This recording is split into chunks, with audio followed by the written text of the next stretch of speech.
이바라키현에서 거주하던 마츠오카 가족은 아버지, 어머니 그리고 세 자녀로 이루어진 가정이었습니다. 그 중에 둘째이자 장남이었던 마츠오카 신야군은 4살로 매우 개구지고 사랑스러운 아이였죠. 1989년 3월 6일 가족들은 외할머니의 부고 소식을 듣고 코마츠시마시로 향하게 됩니다. 그리고 할머니의 장례식에 참석한 뒤 사다미치의 정에 있는 친척 집에서 신세를 지기로 하죠. 이곳은 오지의 말로 해발 200m 정도의 산간 지역의 산길 종전 부근에 위치한 곳이었는데요. 그 주인은 건물이라곤 그 집 한 채밖에 존재하지 않는 그야말로 인적이 드문 곳이었다고 합니다. 다음 날인 3월 7일 아침, 신야군의 아버지인 마사노부 씨는 둘째 신야군과 셋째 아이 그리고 친척, 조카들을 데리고 가볍게 집 근처 산책에 나섰습니다. 곧 아침밥을 먹어야 했기 때문에 산책은 10여 분 정도로 짧았죠. 산책이 끝날 때쯤 신야는 어쩐지 조금 더 산책을 하고 싶어하는 눈치였습니다. 마사노부 씨는 다른 아이들을 집에 데려다주기 위해서 일단 집으로 돌아갑니다. 집으로 향하는 돌계단을 오를 때까지도 신야는 아빠를 잘 따라오고 있었죠. 집에 도착한 후 신야는 잠시 현관에서 기다리기로 하고 마사노부 씨는 셋째 아이를 아내에게 넘기기 위해 잠시 집으로 들어갔습니다. 아버지인 마사노부 씨가 집에 들어갔다가 다시 나올 때까지 걸린 시간은 약 20초.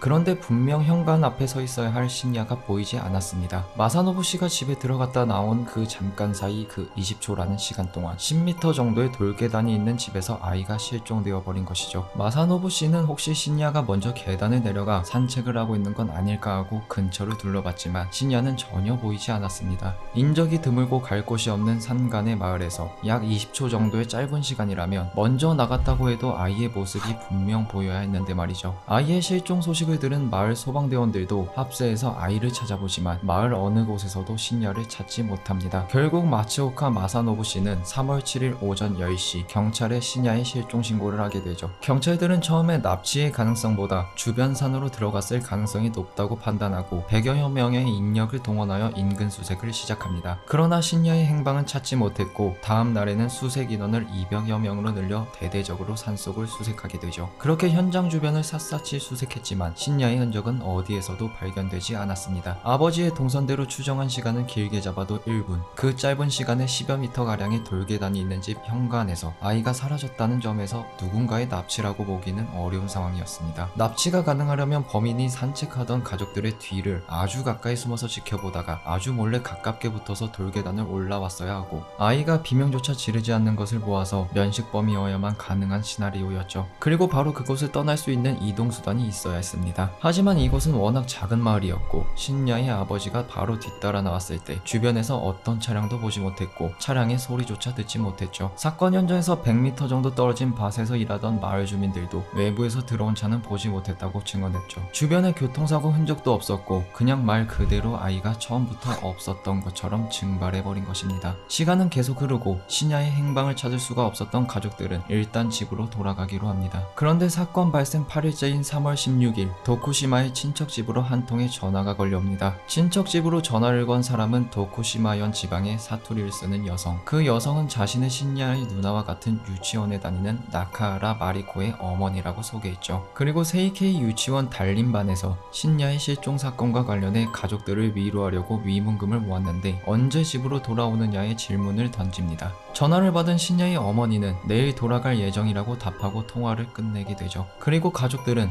이바라키현으로 돌아오게 됩니다. 그런데 며칠을 기다려도 유치원에서 의문금을 전달한다는 말이 없었죠. 결국 신야의 가족들이 먼저 유치원에 전화를 걸어서 위문금에 대해서 묻게 됩니다. 그리고 유치원 측에서 뜻밖의 말을 듣게 되죠. 유치원 측에선 위문금을 모은 사실이 없으며 나카하라 마리코라는 원생도 없다고 한 것입니다. 그렇다면 집으로 전화를 건 여성은 대체 누구였을까요? 사실 생각해보면 전화는 이상한 점이 많았습니다. 일단 같은 유치원의 원생의 학부모가 어떻게 신야의 친척집 전화번호를 알았냐는 겁니다. 그렇다면 반대로 도쿠시마현에 거주하는 사람이 전화를 걸었다면 신야의 누나가 다니는 유치원은 어떻게 알았냐는 문제가 생깁니다. 결국 이 전화는 어떤 식으로 해석해도 의문점이 생길 수밖에 없는 상황인 것이죠. 경찰은 그동안의 납치의 가능성은 낮다고 판단하고 있었지만 이 전화를 통해 신야의 실종 사건이 단순 실종 사건이 아닌 납치 사건이란 것을 확정짓는 계기가 됩니다. 일단 전화를 건 사람이 범인일 가능성이 매우 높아진 것이죠. 학부모를 사칭하면서 전화를 건 사람이 알아내고 싶었던 것은 신야의 가족이 언제 도쿠시마현으로 떠나 이바라키현으로 돌아가는가 였던 것으로 추측되었습니다. 하지만 전화는 이날을 끝으로 두 번 다시 걸려오지 않았고 이 전화를 건 사람이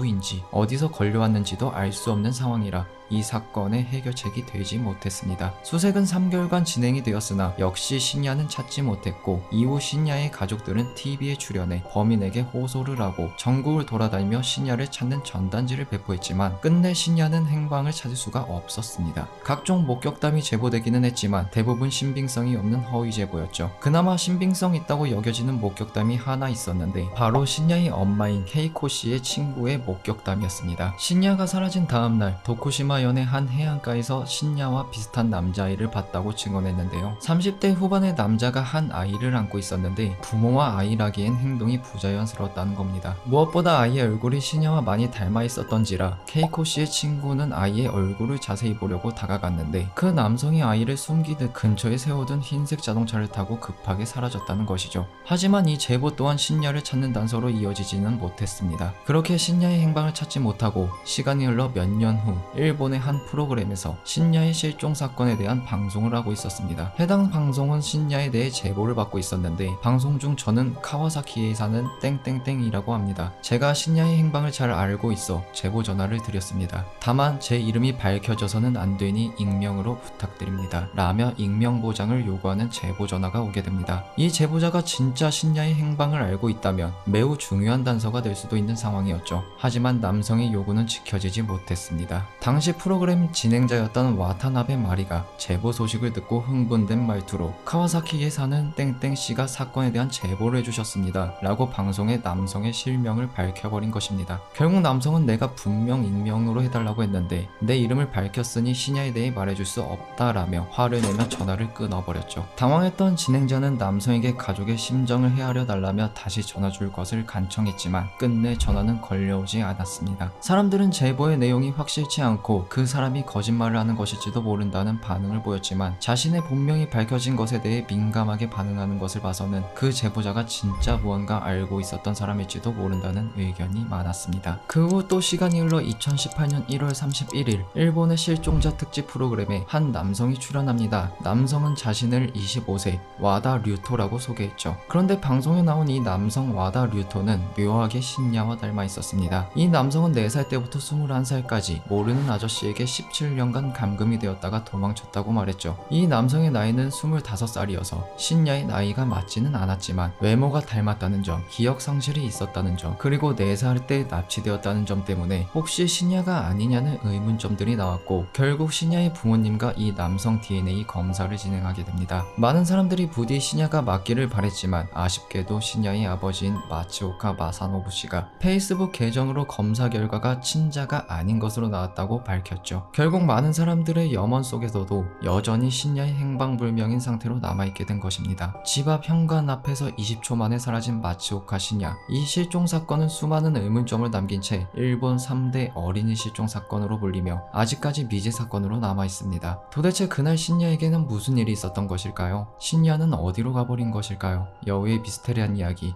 20초 만에 증발한 아이 마츠오카 신야 실종 사건 편의 여우였습니다.